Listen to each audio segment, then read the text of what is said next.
Hello everyone. नमस्कार। मेरा नाम अभिजीत यादव है और आज की वीडियो में हम बात करेंगे कि भाई प्रीलिम्स और मेंस के सवालों में क्या डिफरेंस होता है। जैसे कि आपने देखा होगा कि भाई मेंस के सवालों के पीछे कुछ कीवर्ड्स लिखे रहते हैं।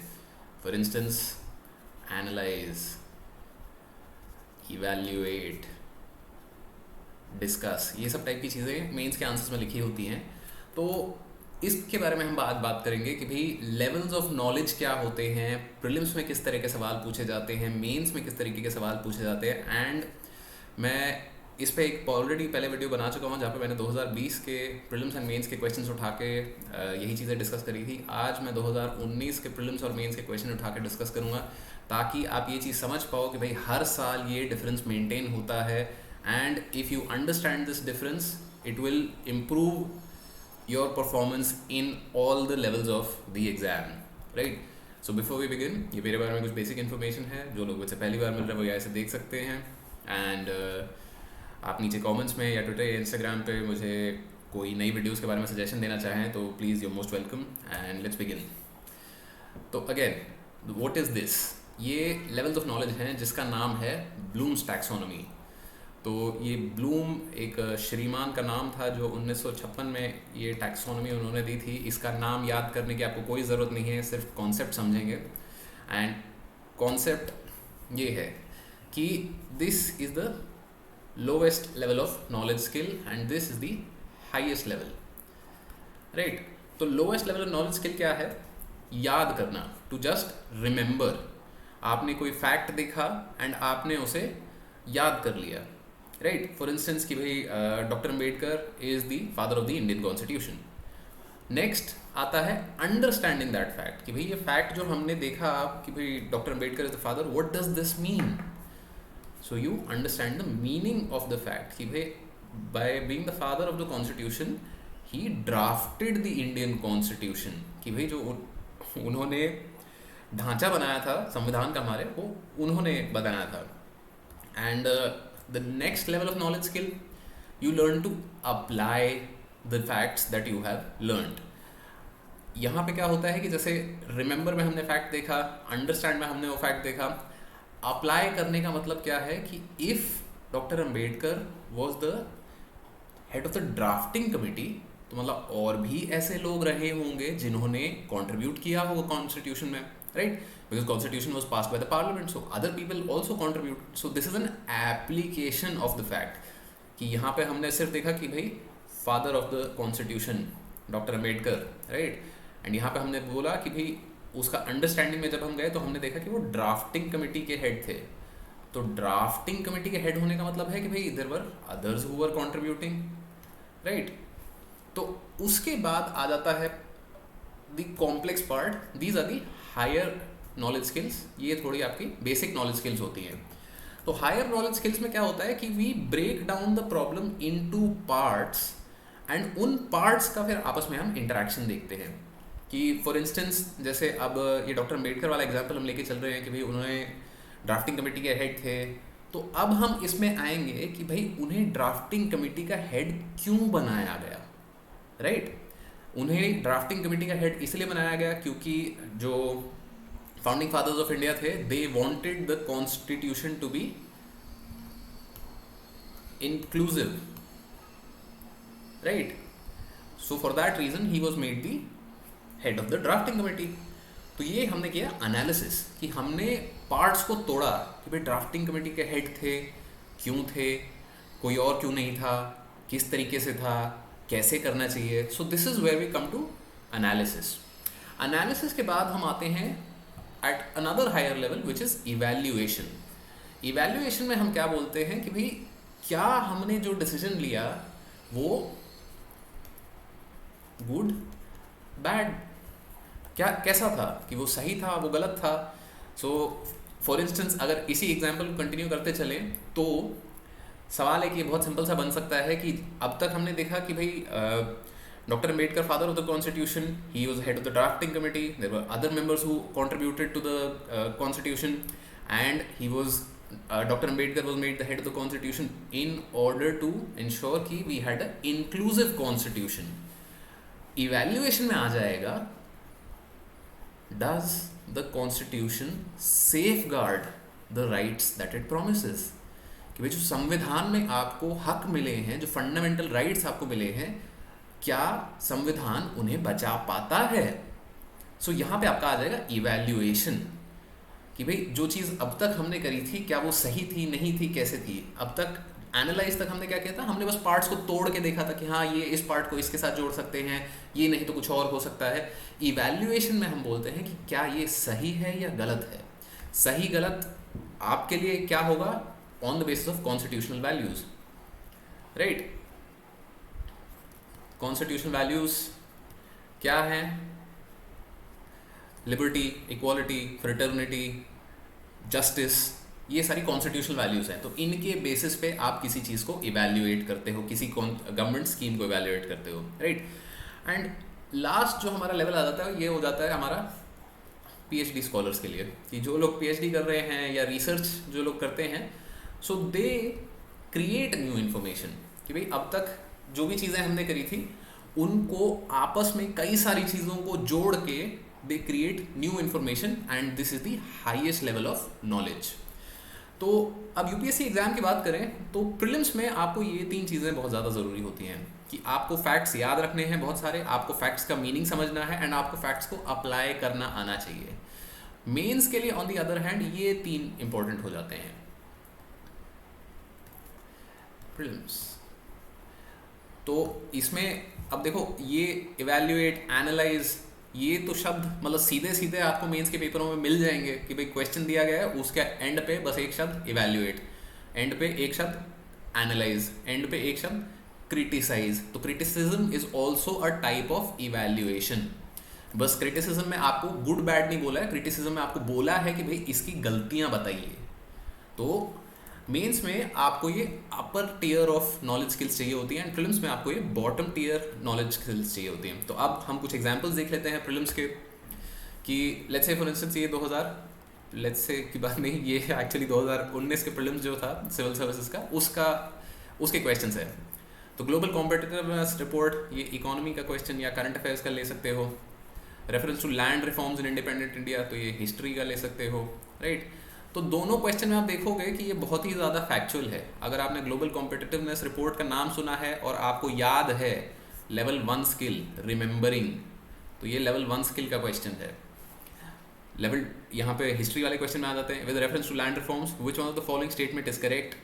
तो land aimed at family holding and not individual holding, तो ये आपको लेवल 2 स्किल पे आ गया, कि आपको फैक्ट तो पता ही होना चाहिए बट उसका एम क्या था, मीनिंग क्या था, वो भी पता होना चाहिए। तो ये अंडरस्टैंडिंग वाला सवाल बन गया हिस्ट्री में।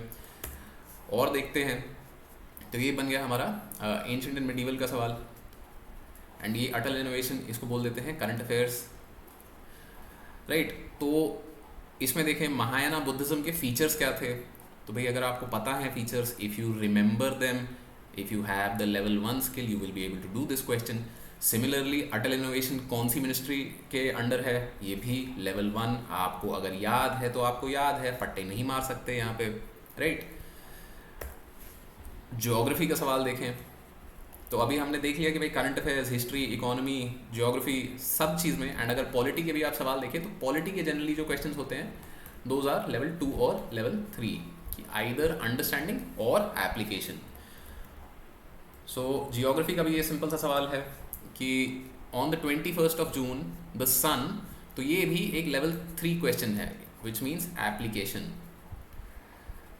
क्योंकि फैक्ट तो आपको पता होना चाहिए कि भाई 21 जून को क्या होता है, समर सोल्स्टिस।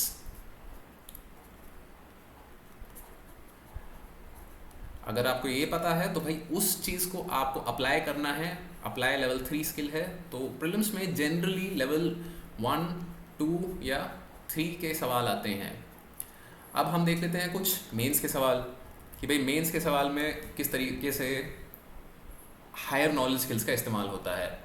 सो लेवल 4 जो स्किल थी एनालिसिस, तो एनालिसिस में मैंने आपको बताया था कि एनालिसिस में you break the problem down in 2 parts and then you compare and contrast the parts. तो हमेशा आप देखना कि मेंस के क्वेश्चंस एटलीस्ट लेवल 4 से शुरू होते हैं, कभी कभार लेवल 3 पे हो जाते हैं बट मोस्टली लेवल 4 से शुरू होते हैं। सो फॉर इंस्टेंस पहला क्वेश्चन देखें, so this is from GS1 2019. So highlight Central Asian, Greco Bactrian, Gandhara art. तो आपको तीन चीज़ों को आपस में कंपेयर करना है कि भाई central Asian Greco Bactrian elements क्या थे, गांधारा आर्ट में वो किस तरीके से प्रेजेंट या एब्सेंट थे. सो this is an analysis level 4, जहाँ पे आप चीज़ों को तोड़ के उनके कॉन्स्टिट्यूएंट एलिमेंट्स में उनको कंपेयर कर रहे हो. अगला क्वेश्चन देखते हैं. The 1857 uprising was the culmination of the recurrent big and small local rebellions that had occurred in the preceding 100 years of the British rule. Elucidate. तो elucidate जो word है, it can also be taken as discuss, explain, right? तो ये level 5 पे नहीं गया है अभी, क्योंकि लेवल 5 में आपसे गुड या बैड पूछा जाता. तो ये अभी भी लेवल 4 पे है. लेवल 4 पे क्यों है? क्योंकि हमें कई सारी चीज़ों को कंपेयर एंड कॉन्ट्रास्ट करना है कि भाई 1857 uprising with big small local rebellions. तो आपको ये तीन चीज़ें पता होना चाहिए कि 1857 का जो रिवोल्ट था उसमें क्या प्रॉब्लम्स थे, उसमें क्या ट्रेंड्स थे, जो बिग रिवोल्ट्स थे वो कौन कौन से थे, उनमें क्या ट्रेंड्स थे, स्मॉल रिवोल्ट्स थे उनमें क्या क्या ट्रेंड्स थे, and how did they occur in the 100 years of British rule. तो you have multiple parts which you need to compare and contrast, जो कि हमारा लेवल 4 स्किल है, एनालिसिस, राइट. तो बाकी भी आप सारे सवालों को यहाँ पे देखोगे तो इसी तरीके से. फॉर इंस्टेंस अगला सवाल देखिए, examine. Examine is again level 4. 19th century Indian renaissance and the emergence of national identity. तो ये दो चीज़ों को आपको कंपेयर करना है कि भाई कैसे 1 से 2 पे कैसे इंडियन रेनेसां से नेशनल आइडेंटिटी की इमर्जेंस लिंक्ड है. तो लिंक करने के लिए आपको क्या करना पड़ेगा, आपको इंडियन रेनेसां के एलिमेंट्स ढूंढने पड़ेंगे, पार्ट्स ढूंढने पड़ेंगे, उनको फिर आपको दिखाना पड़ेगा कि नेशनल आइडेंटिटी भी इन्हीं पार्ट्स से बनी. So again this is a level 4 skill. Similarly geography का क्वेश्चन यहाँ पे देखें तो assess the impact of global warming on the coral life system with examples. तो ये थोड़ा लेवल 3/4 का क्वेश्चन आ जाता है यहाँ पे कि लेवल 3 का क्या है कि भाई इम्पैक्ट ऑफ ग्लोबल वार्मिंग, और उसको फिर आपको कंपेयर करना है कि भाई कोरल सिस्टम पे उसका क्या फ़र्क पड़ रहा है. तो आपको पता होना चाहिए एंड कंपेयर करना आपको यहाँ पे आना चाहिए. लेवल 3 मैंने यहाँ पे इसलिए बोला क्योंकि यहाँ पे आपको एग्जाम्पल्स ज़्यादा मांगे गए हैं. Examples are always application. Application जैसे कि हमने देखा था वॉज लेवल 3. तो ये GS1 के सवाल थे. GS2 के सवालों पे आते हैं. Again this is GS2 from 2019. So explain, सबसे पहले तो यहीं देख लो. एक्सप्लेन को मैंने क्या बताया था कि केवल लेवल 4 पे आ जाता है आपका. अगला क्वेश्चन भी देखो तो ये भी एक्सप्लेन. उसके अलावा अब तीसरा क्वेश्चन पे सीधा हम आते हैं. तो what are the methods used by the farmers organizations to influence the policy makers in India and how effective are these methods. तो दो पार्ट्स हो गए यहाँ पे. एक तो पहले आपको बताना है कि मेथड्स क्या हैं, राइट, और दूसरा आपको बताना है कि ये मेथड्स कितने इफेक्टिव हैं. तो ये लेवल 3 या 4 का क्वेश्चन हो गया क्योंकि आपको एप्लीकेशन दिखानी है कि भाई मतलब एग्जाम्पल्स लेने हैं कि व्हाट आर द मेथड्स. कि व्हाट आर द मेथड्स आपको एप्लीकेशन बताता है कि भैया क्या किस तरीके से फार्मर्स ऑर्गेनाइजेशन प्रोटेस्ट या अपनी बात सामने रखते हैं, एंड उनको फिर आपको दिखाना है कि इनका इफेक्टिवनेस क्या है. तो इफेक्टिवनेस का जब सवाल आ जाता है तो ये लेवल 3-4 नहीं, ये लेवल 3 and 5 का क्वेश्चन बन जाता है. क्योंकि इफेक्टिवनेस का क्या मतलब है, इज इट गुड और बैड, राइट. लेवल 3 का क्यों है, हमें चाहिए मेथड के एग्जाम्पल्स, और लेवल 5 क्यों है, हमें बताना है कि भाई इज इट गुड और बैड, राइट. सो ये लेवल 3-5 क्वेश्चन हो गया. अगले पे आए तो फिर से एक्सप्लेन. तो एक्सप्लेन जैसे कि हम बात कर चुके हैं, एक्सप्लेन इज लेवल 4. एक्सप्लेन क्यों लेवल 4 है, क्योंकि आपको मल्टीपल पार्ट्स दिए गए हैं जिनको आपको तोड़ के छोटे छोटे टुकड़ों में उनको कंपेयर करना है, राइट. सो इसी तरीके से अगर GS3 के क्वेश्चंस देखें, this is again GS3 from 2019. तो enumerate the indirect taxes which have been subsumed in the GST. Also comment on the revenue implications. अगर implication जहाँ भी पूछा जाता है तो implication is always level 4. Implication level 4 क्यों है? क्योंकि आपसे बस ये पूछा गया है कि क्या हो सकता है, आपसे ये नहीं पूछा गया कि क्या ये सही है या गलत है। सही गलत जैसे कि हम बात कर चुके हैं was level 5 which is evaluate. तो लेवल 4 पे आपका आ जाएगा implication and this question becomes your implication. तो आप जैसे कि देख रहे हो कि मेंस में लेवल 3 से नीचे कोई सवाल जा ही नहीं रहा है एंड प्रीलिम्स में लेवल 3 से ऊपर कोई सवाल नहीं गया था, राइट। सो अगला क्वेश्चन भी यहाँ पे देख लेते हैं कि अब जैसे यहाँ पे तो एक पूछ लिया, give reasons in support of your argument, do you agree with the view that steady GDP growth and low inflation have left the Indian economy in a good shape. तो आपको दो चीज़ों को कंपेयर करना है, steady GDP growth and low inflation. तो आपको analyse करना है एंड आपको एग्जाम्पल्स देने हैं। तो ये 3-4 लेवल का क्वेश्चन हो गया। एग्जाम्पल्स जब भी होता है सो इट्स एप्लीकेशन। तो जैसा कि आप देख रहे हो कि भाई जब तक आप इस चीज़ को, ब्लूम्स टैक्सोनॉमी को अच्छी तरीके से समझ नहीं जाते तो आपको आगे बढ़ने में दिक्कत हो सकती है। क्यों? क्योंकि आपको ये नहीं पता अगर कि आप कौन से लेवल पे खेल रहे हो तो भाई ऊपर वाले लेवल पे खेलोगे ही कैसे?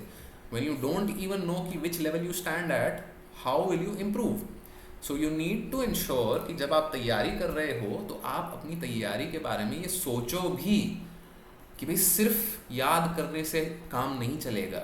आपको ये भी समझना है कि भाई फैक्ट का मतलब क्या था, फैक्ट को अप्लाई कैसे किया जा सकता है, फैक्ट के पार्ट्स क्या हैं और उन पार्ट्स का अच्छाई या बुराई क्या है। Create is not necessary for UPSC and अगर यूपीएससी के एग्ज़ाम में आप नई नॉलेज क्रिएट करते हो पेपर में तो आपको आपके मार्क्स कट भी सकते हैं। तो मैं रेकमेंड नहीं करूँगा कि भाई इस लेवल पे आप जाएं। बट इन 3 लेवल्स की अंडरस्टैंडिंग आपको मेंस के लिए बहुत ज़रूरी है एंड इन 3 लेवल्स की अंडरस्टैंडिंग आपको प्रीलिम्स के लिए बहुत ज़रूरी है। So this is Bloom's taxonomy and these are the levels of knowledge। अगर आप ये चीज़ समझ पाते हो so it will help you improve your own understanding of किस तरीके से सवाल पूछे जाते हैं, your own understanding of कि भाई किस तरीके से आपको सवालों को attempt करना है, right। and एक अगर आप लोग कुछ यहाँ तक बचे हैं so I will have an important announcement for tomorrow कि कल की जो क्लास होगी उसमें